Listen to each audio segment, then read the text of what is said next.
hunger exists in every county, in every community, and you don't know who it is. It could be your coworker. It could be the person sitting next to you at church. It could be your child's friend.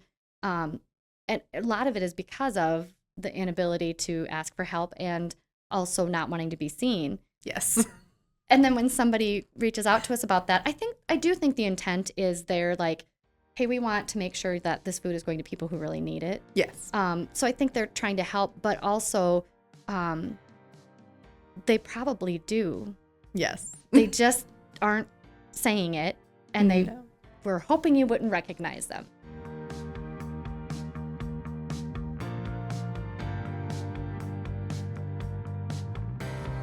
Welcome to 50 Faces of Feeding South Dakota. If you've been joining us week after week, I hope you've been enjoying our content and the conversations that we're having. Today we have a special opportunity to have conversation with somebody who's had lived experience with food insecurity. And I just ask that as you listen to today's episode, you take in what's being shared and just really respect the fact that this is somebody else's story. And if you choose to share it out or use it as an example, that you do so in a very respectful way. Thanks again for tuning in. Let's introduce Stasia. Stasia, thank you for being here with us today. Yeah, thanks for having me. Had a really kind of off-chance connection with you through a mutual person. Yeah. Who reached out to me and said, hey, here's somebody that I think you need to know for your mission work and who I think would be great on the podcast. And so I know it's not an easy thing to come into conversation about lived experience. And I appreciate that you're really willing to do that, because what we're really wanting to accomplish through the podcast is help the greater community understand why the work that we're doing is so important and who we're serving through this work. And so with that, I'm going to let you start by, at your level of comfort, telling us about your lived experience. Yeah, definitely. So my name's Stasia. I went to school at South Dakota State University. Go Jacks. Yes, go Jacks. And I actually started off pre-nursing, but then in college I developed a food allergy. And so, yeah. So Can I ask what it is? to dairy. Okay, celiac. So, you know, I'll take your dairy, you can take my wheat. Yeah, I would weirdly keep the dairy. Also, though, allergy. very unfortunate with having ice cream right on campus. Yes. Oh. I could not eat any of it. Wow. Okay. Yep. Sorry. That was a side note. So You're good. In college, nursing, develop an allergy. Okay. I did. And then that happened during my human nutrition course as part of my nursing major, which caused me to completely shift my major. Okay. And I decided that I was going to become a registered dietitian because right. I wanted to talk all things food with people. And then, of course, when you switch your major, you lose a lot of scholarships because you're no longer going to school for the same thing that you received scholarships for. Oh, sure. And so when that happens, you start to live off student loans. And during my time of living off of student loans, you know, I also started to like really rely on living on campus and, you know, just really using like the food resources on campus. And then I became an intern with the South Dakota State University Extension. Okay. And so I did some work with them where I was put in touch with Feeding Brookings. And so I actually helped run Feeding Brookings for a couple of years. And so I got involved with, I was arranging, you know, all of the volunteers, seeing the food come through at the same time as I was not making all of my payments to stay in school. And so it was kind of mutually beneficial because while I was helping run this program, I was crossing my fingers every single day that there would be food left because I was utilizing those things and taking them back to my dorm. Sure. So college hunger is not something that is really talked about a lot. Even with Feeding South Dakota, we talk a lot about the children and the families and the seniors that we serve through our programs. And we talk about, you know, our community partners like Feeding Brookings and the work that they're doing. But we really don't talk much about college hunger, and it is a very real thing. Yes. And I think too, I have a couple of kids that have graduated high school and gone off to college, and I think about that time. And same, you know, my kids worked while they were in college, ended up needing to live off some student loans, ended up mom and dad had to inject a little support here and there.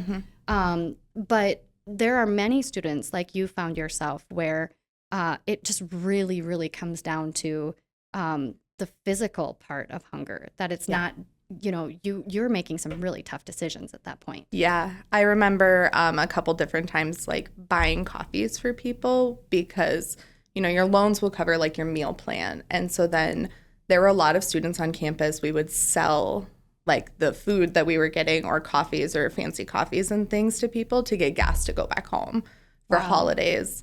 Money to make repairs on our vehicles, things like that. Yeah. So here you are in this place where really it's that transition between high school or childhood and adulthood. Yep. It's this space where you spend the time discovering who you are, working toward what you want to be, and it takes a focus. I mean, it takes the ability to. I mean, you're now paying for courses, so it takes the ability to concentrate and get work done.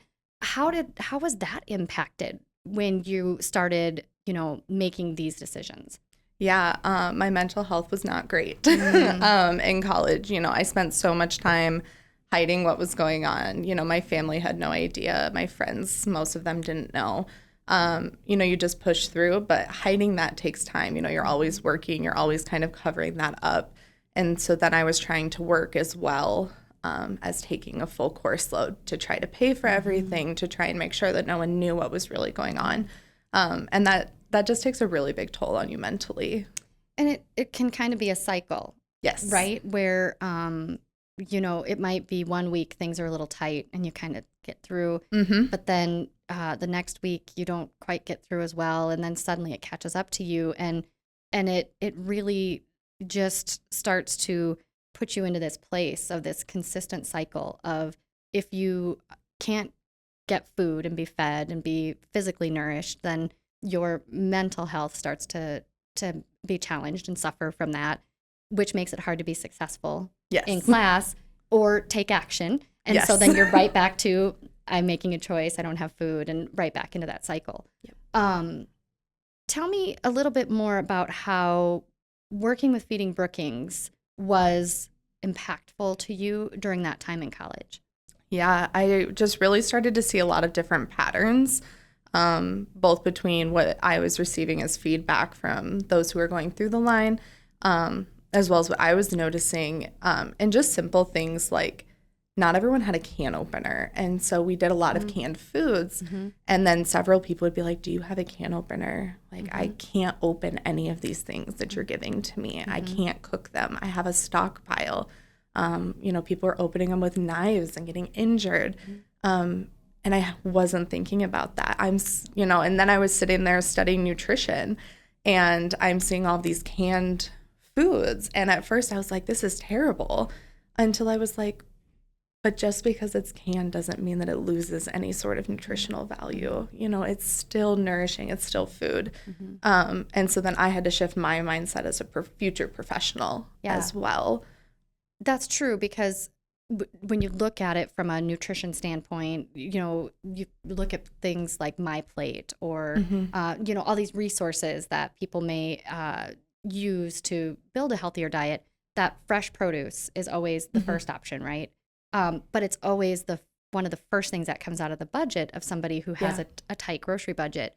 And we serve a lot of canned vegetables and canned goods. And you make such a great point about the pop top on the cans, because I even remember when I first started, Senator Thune had come in and we were walking through the warehouse and we were set up for a backpack distribution. Yeah. And we purchase all the food for the backpack program to make sure that we can get kid-friendly stuff that we know kids are going to eat, they can open, they can cook. Yeah. And we always make sure that the cans have the pop-top lids. To your point, you don't know if they have a can opener, if they know how to use a can opener. And so he made a comment that he loves the pop-top lids because in DC, he doesn't have a can opener. Yeah. And so that's what he buys in DC. And it was just a really good opportunity to correlate that. And again, just that bringing that knowledge around of all the things we don't think of or that we take for granted, the cooking, even people who maybe are living in a hotel don't have a lot of storage. They don't have a place to cook it, or maybe a microwave, but that does kind of limit you as well. It does. And do they know how to cook it? Mm-hmm. Because so many people want the fresh produce, and they say, why are we always giving people canned produce? Well, can they cook it? Can they keep it cold? Can they keep it frozen? Can they do the things to make it last as long as this can last, and it's going to last longer. It's going to store no matter where you put it. And so it makes sense, but you also don't know if they know how to cook anything. Right. Not everything you can just eat from a can. Some of it does still need prepared. Boxed foods do sometimes need prepared. And I don't think that when people are donating necessarily, specifically items, that they always stop to think about that either. Yeah, I've seen a social media post that I think makes its round, every few, months about before you donate food, think about these things. Yes. And one can opener's on there, but one of the things that's on there is mac and cheese is great, but it takes butter and it takes milk. Yes. And you can make it with water. I mean, it's doable, but when you're pulling those things, off your shelf or putting them in a cart for the purpose of donating, ramen noodles, you can cook those pretty easily, but it doesn't necessarily mean they're nutritious. Right. And, it's important that people are not just getting food, like here's food, here's an energy drink, or here's a beef stick, or I mean, really, but that we're conscious of what the body needs, or a dietary issue. And so we were talking a little bit before we started recording about donating those diet specific foods. Yes. As someone with an allergy, that was kind of shocking to me too. I was utilizing these resources, and then I didn't know what to do with the mac and cheese. I didn't know what to do with the au gratin potatoes. I couldn't eat so many things that were in these boxes. And so then I, started to become conflicted of, is it still even appropriate for me to use these? Is this the wrong resource for me? Sure. Because it just felt like I was wasting things. And of course, I never threw them away. I knew plenty of people that could utilize those, especially in college. But it does just make you feel really guilty when you can't utilize everything that someone has so graciously donated, and that you want to be able to utilize. And I imagine as a young woman in a new community, a new area that you're not familiar with, now having this experience, was it daunting to think about, gosh, here's where I am, and I'm working so hard to hide this. Yep. I don't want anybody to know. Yeah. And we'll come back to that in a little bit, but how do you even begin to try to find solutions? I think you just get really good at researching. Okay. And lining stuff up. You have a calendar of like, this is where the free meals are. This is how often I can utilize this resource. Some resources are weekly, some are monthly, some are daily. And you just become very, very organized. But yeah, it's different because you're trying to hide it at the same time.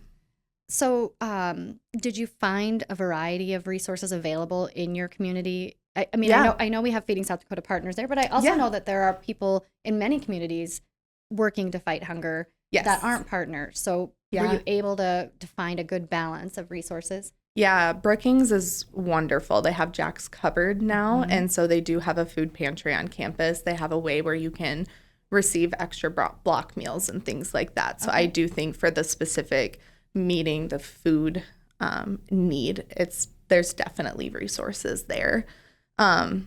But definitely for individuals who are, making those sacrifices. And so they're utilizing those resources in order to free up money for other things and making those difficult decisions of gas to go back home or for vehicle repairs. I think there's just never going to be enough resources for those, because it's so hard to know kind of when to step in, when it's appropriate to step in. How to help people going through that. They don't talk about it much. Right. So let's talk about that. Yeah. Yes.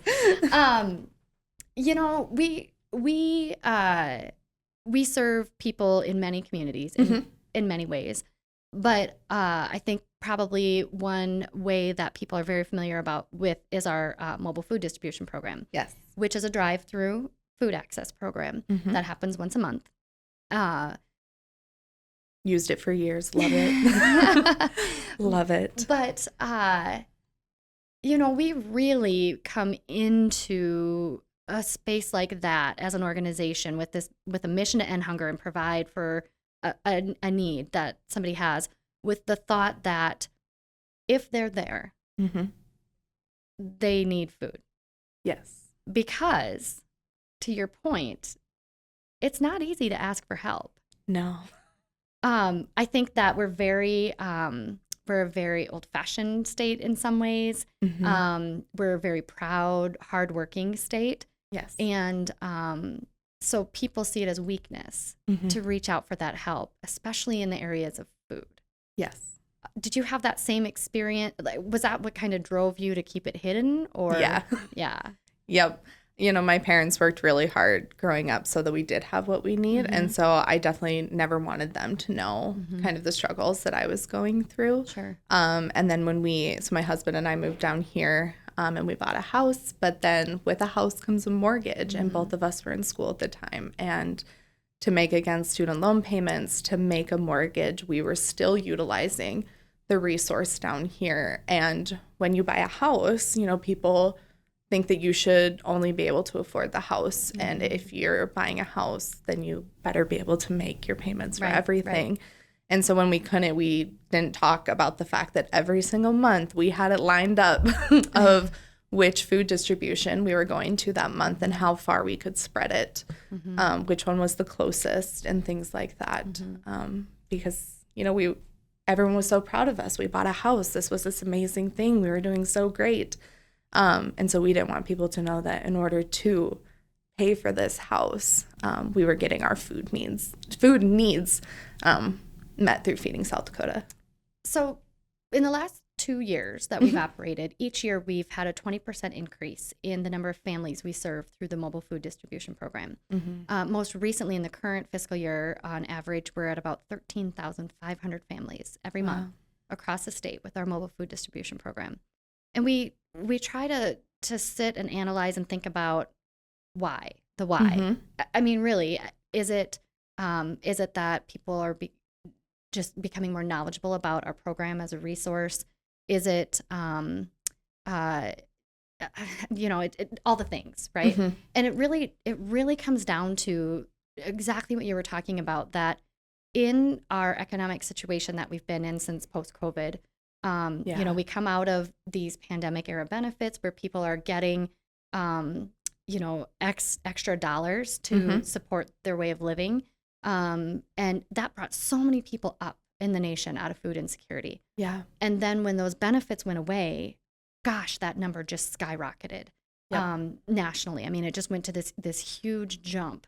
And it really showed that when we can work with, federally and locally to provide for a need, if we could do that outside of an emergency situation, we can make an impact. And so we have just continued to see people who come and they're always like, when we're registering, they're like, I'm really sorry. I just need this month. This has been a tough month, right? Oh, same. Never been before.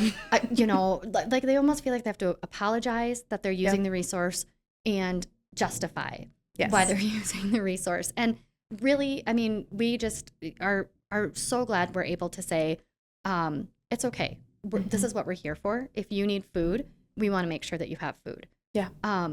But we also try to take that opportunity to share more resources. So we may say, have you contacted the Helpline Center? Yeah. Because there's a good chance that if somebody's needing food assistance, maybe they also need utilities assistance or childcare assistance. Mm-hmm. Because as those things, I mean, right now, childcare expenses are crazy in South Dakota. Yeah.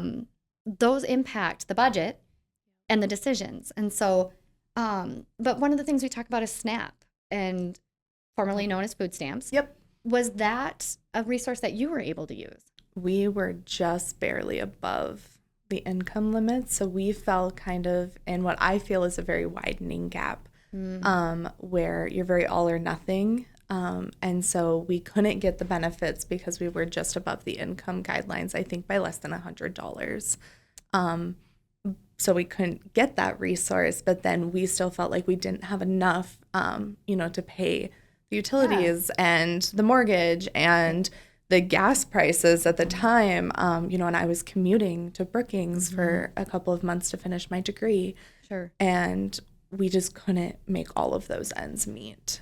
But we didn't qualify. We do hear we do hear that often. And that benefit is really intended to put the power of choice in people's hands. Kind of to your point, I have a dietary restriction, and what Feeding South Dakota provides at a distribution is a pre-packed, menu of items that some may or may not be consumable, whereas the SNAP program gives you choice. And I can only imagine, as you're finding out about this SNAP resource, you're going through the process of applying, and you're hopeful. Yeah. Like here comes the relief that we need. And then just by the skin of your teeth, you don't make it. And you're right back into that. Okay. Yeah. And it also makes you, at least for us, it definitely made us be like, oh, then should we not be using these other sources? Oh. If we're above this income guideline, is it inappropriate for us to be using these other things? Because if these numbers are saying that we have enough, what are we doing wrong in our money allocation that is causing us to not be able to always make these ends meet? And so that started to come into play a lot too. We weren't going as often because we were like, well, we didn't make the SNAP guidelines, and so we probably shouldn't be going as often because we're supposed to have enough money, right? Oh, or at least that's what the numbers said. like this isn't for us. Yep. It's for somebody else. Right. Wow, that's heavy. Yeah. It really is heavy, because what I feel strongly that we're seeing as we continue to see this gap is families like yours. It is the people who don't qualify for the nutrition benefits and are needing something. Yeah. And to put it into perspective, our mobile distributions right now, somebody who attends gets 50 to 55 pounds of food. It is not a month's worth of food. They can come once a month. Yeah. But it helps put some food in the cupboards, to your point. It's some canned vegetables, some fresh produce. And so for some people that's enough, because there are parents who skip meals so their kids can eat. Yes.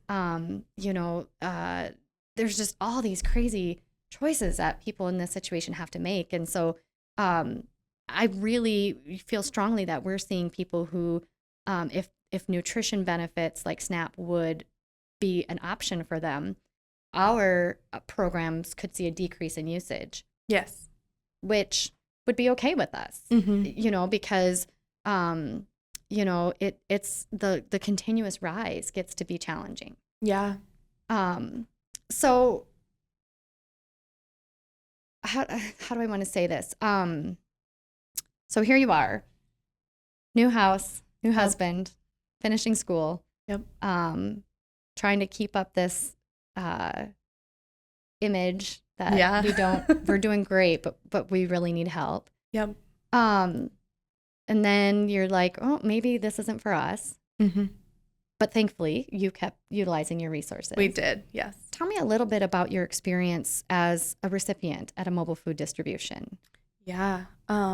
Everyone's so nice. We have great volunteers. Yeah, but I remember just always being so terrified to recognizing someone as I went through. I remember a few times when the news was there, hiding. I remember turning around once from recognizing someone because I didn't want people to know. I remember telling people that we were going for other people, that we were grabbing it for friends. I remember the Thanksgiving food distribution and lining up 3 hours early to make sure we got it because we were hosting Thanksgiving. Yeah. And we were determined that we were going to do it all. And family offered to bring stuff, but we were just so set in doing it. We owned the house. We were doing the things. We were doing great. We're going to do the adulting thing. Yes. We're going to be adults. We got this. Yeah. That we didn't tell anyone where most of that food came from. So we hear people say, I drove by the mobile food distribution and I saw many people in that line that don't need that food. They're just there because they don't need the food. And that's kind of a difficult thing for us to respond to. Yeah. Because I think you're an example of Mm-hmm. what we would tell people is hunger exists in every county, in every Yes. community, and you don't know who it is. It could be Mm-hmm. your coworker, it could be the person sitting next to you at church, it could be your child's friend. And a lot of it is because of the inability to ask for help and also not wanting to be seen. Yes. And then when somebody reaches out to us about that, I do think the intent is they're like, hey, we want to make sure that this food is going to people who really need it. Yes. So I think they're trying to help, but also um, they probably do. Yes. They just aren't saying it, and they No. were hoping you wouldn't recognize them. Yeah. And also, you sit in that line for a long time. You do. I Yeah. don't know of anyone who would sit in their vehicle for an hour Mhm. waiting for food Mhm. who didn't need it. Didn't really need it. Yeah. Yeah. Yeah. And an hour's, I would say, in some communities, we'll get there 2 hours or 2.5 hours ahead, and there's already cars Yeah. lined up. And our Thanksgiving distribution, it's even, 2 a.m., Yes. 3 p.m. the day before, Yes. because it's such an important food menu or giveaway to receive from. And there's such a fear of running out. You know, I mean, that truck shows up. We don't know if there's a backup truck, you know, and those rural communities, I can't imagine. Yeah. There's Right. one truck Once a month. showing up. Yeah. Once a month. If you Yeah. miss that, that's it. Yeah. Mm-hmm.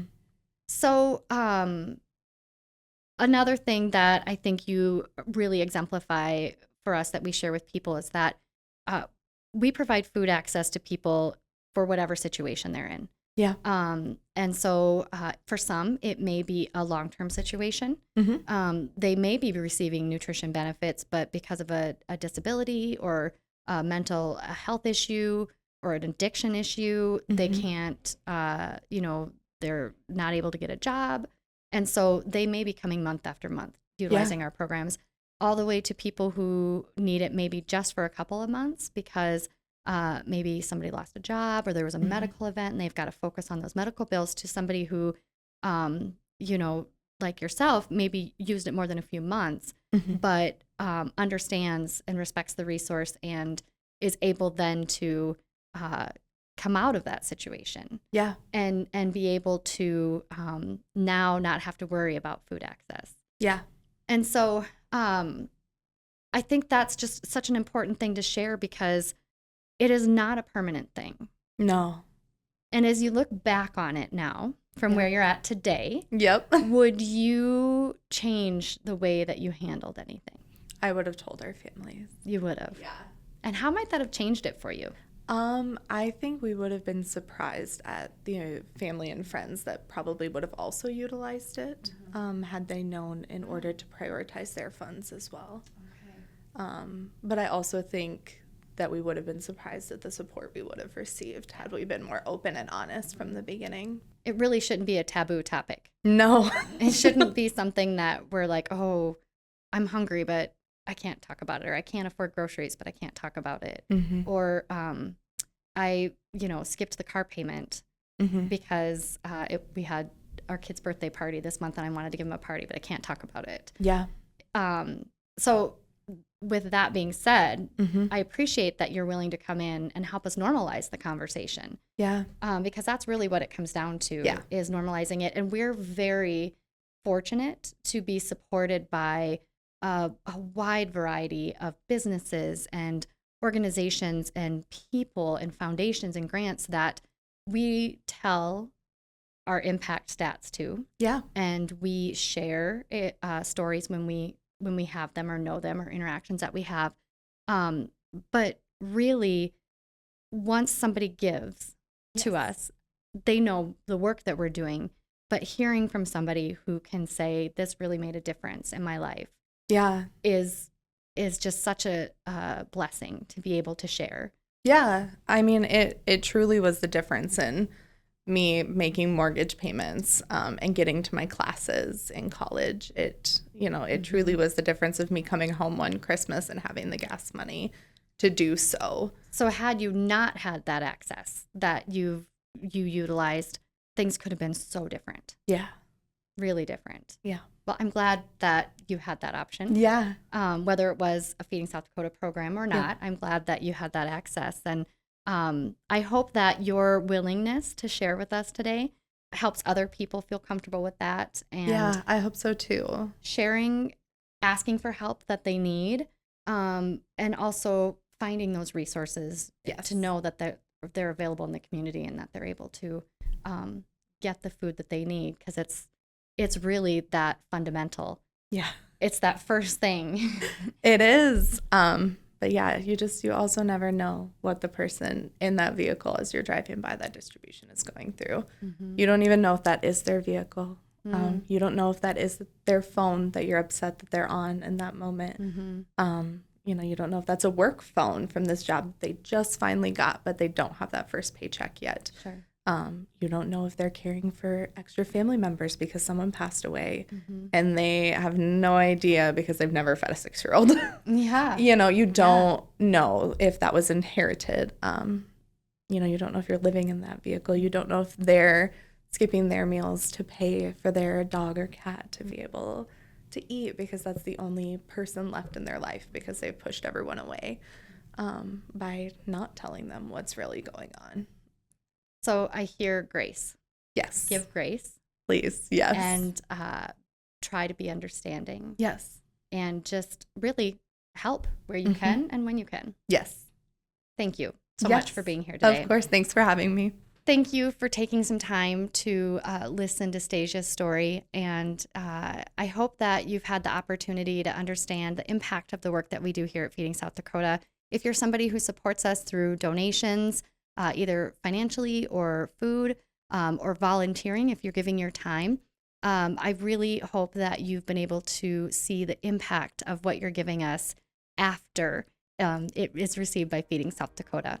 We're going to continue to have conversations like this throughout the year in acknowledgement of our 50th anniversary and the work that's happening in South Dakota in the last 50 years and as we move forward for the next 50 years. Be sure to tune in next week. Thanks.